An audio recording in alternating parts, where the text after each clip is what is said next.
doon kung ano yung gusto nila mangyari. Dahil sa tila hindi magandang panimula ng relasyon ng ilan sa kanyang gabinete sa mga taga-media, mismong si Pangulong Aquino na ang nag-utos sa mga cabinet secretary na sumalang sa isang mandatory seminar para mas maihanda at mas maintindihan daw ng gabinete ang papel ng media sa pagpapaabot ng mga plano ng gobyerno sa publiko. Hingi tayo ng patawad kasi hindi naman siguro normal sa sino man tao na para bang haharap sa lahat at knowledgeable on everything all the time. Mabiro namang sinagot ng tagapagsalita ni Pangulong Aquino ang tungkol sa seminar na ito.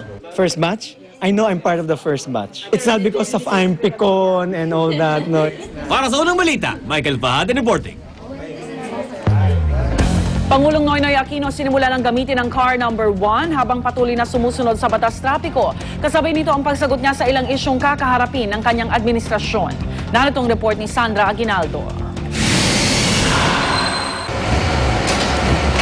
Walang wangwang na umalis sa kanyang bahay sa Times Street papuntang Malacanang ang magarang car number 1 sakay si President Aquino.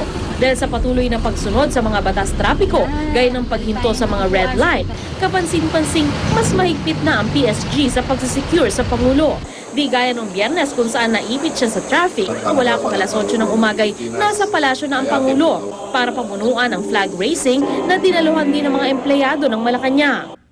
Matapos ang 40 minutos, lumarga na si Aquino papuntang Villamor Air Base para naman dumalo sa anibersaryo ng Philippine Air Force. Dahil walang traffic, alas 9 pa lang, nasa airbase na ang Pangulo. Mas maaga ng 1 oras sa simula ng seremonya. Sa VIP room naghintay ang Pangulo at dito nagpaunlak siya ng interview sa GMA News. Tinanong namin siya tungkol sa panawagan ni retired Archbishop Oscar Cruz na ilahad ang kanyang plano para masugpo ang problema sa sugal. Sabi ni Pinoy, kontra siya sa weteng, pero tingin niya may mas mabigat na problemang dapat unahin. Merong incidents nung, siyempre, kidnapuran. So ngayon yung mga, parang I've been getting reports yung bubungguin ka, hold upin ka. Yung criminality na violence sa akin mas may priority. Itinalaga ni Aquino bilang chairman ng PAGCOR ang kanyang kaklaseng si Cristino Nagia. Gusto ni Aquino pag-aralan ng PAGCOR ang mga umunoy midnight deals na pinasok nito noong nakaraang administrasyon. Wala pa namang naitatalaga sa iba pang ahensya si Aquino gaya ng DILG at Bureau of Customs. Ayon kay Aquino, kakausapin pa niya isa-isa ang 3 naglalaban para sa posisyon ng DILG Secretary. Ginawa naman DILG Undersecretary ang matagal ng staff ni Aquino na si Rico Escalona Puno. Nagsalita naman ang Pangulo tungkol sa panukalang charter change ni Congresswoman Gloria Arroyo. Alam naman natin hindi magiging cooperative ang aming relationship. At okay lang sa atin, Debate is not everybody saying yes to everything you want. Debate has to have the ideas of those who would oppose you and perhaps you can come up with something better. Para sa unang balita, Sandra Aguinaldo reporting. Pagbibigay ng hustisya sa pagpatay sa radio announcer sa Kalinga na si Jose Daguio. Pinamamadali ng Malacanang, kahapon ipinag-utos si Pangulong Noynoy Aquino mabilis sa pagresolba sa unang kaso ng media killing sa kanyang administrasyon. Ayon kay Presidential Spokesman Edwin Lacerda, kinausap na ng Pangulo si Justice Secretary Leila de Lima para tutukan ang kaso. Ang pagduta sa kaso ng mga political at extrajudicial killing ay nangunguna umano sa listahan ng Pangulo. Si Daguio ay pinatay sa labas mismo ng kanyang bahay ng di pa nakikilalang suspect noong Sabado. At kaugnay ng balitang yan, mausap natin live sa studio si Rowena Paraan, ang Director ng National Union of Journalists of the Philippines o NUJP. Rowena, good morning. Good morning, Igan. Good morning sa inyong lahat ng mga nanonood. Isa na namang journalist ang pinatay.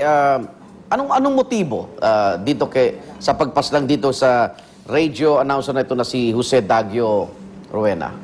Hindi pa natin alam, kasi yung kahit yung pulis, hindi pa rin sila sigurado kung ano exactly yung motibo.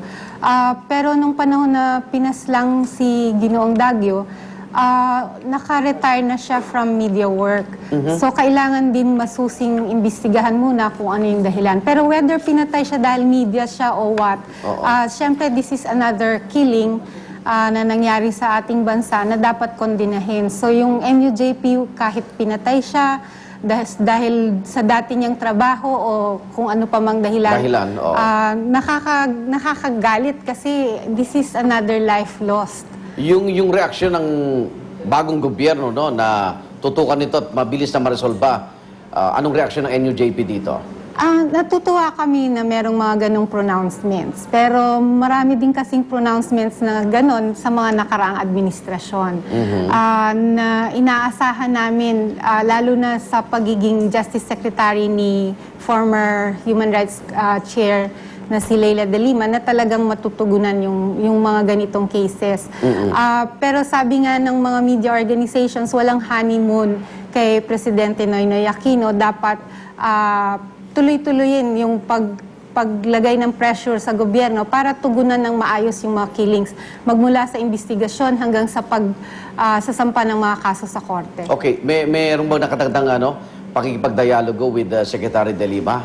May binabala kaming pakikipag-usap kay Secretary de Lima, at in the past naman, lagi siyang open sa mga meetings with media organizations, sa mga kaso. In fact, marami kaming mga idinulog sa kanya ng mga cases before. So inaasahan namin yung isang positive response dito sa mga sunod-sunod na pagpatay na ito. Pero again, yung mga media groups, hindi dahil sa bago na yung presidente o dahil meron kang isang Justice Secretary na relatively mukhang mas maayos, mas matino at maasahan, hindi ibig sabihin na kakampante na tayo. Kaya gusto nating manawagan sa mga kapatid natin sa media, tuloy-tuloy nating i-observe, lalo na yung halimbawa yung sa Ampatuan hearing, at yung mga iba pang developments dito sa mga pagpatay. Okay, maraming salamat, Rowena Paraan po, Director ng National Union of Journalists of the Philippines o NUJP. Maraming salamat po.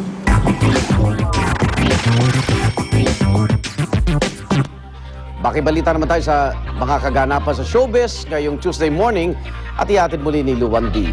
Luwan? Thanks, Igan. The Twilight Saga Eclipse patuloy na umaangat sa takilya. Sa katunayan, ito ang nanguna sa weekend box office na humakot ng $161 million sa first 5 days pa lang nito. At bukod sa big three ng film na sina Robert Pattinson, Kristen Stewart at Taylor Lautner, maging ang ibang cast nito ay ramdam na rin ang big shot of fame na dala ng pelikula. Sa mga susunod na araw ay nakatakda na rin ipalabas itong third installment ng Phenomenal Saga sa ibang bansa. Sa aking pagbabalik, huling pamamaalam po kay South Korean superstar Park Yong-ha, dinagsa ng kanyang fans. Yan at iba pa sa pagbabalik ng Unang Chika. Ang makulay na pagdiriwang ng Amerika sa kanilang kalayaan. At sa China, 24 na manggagawa patay matapos magliyab ang kanilang shuttle service. Huwag pa uli, tutok lang sa Unang Balita.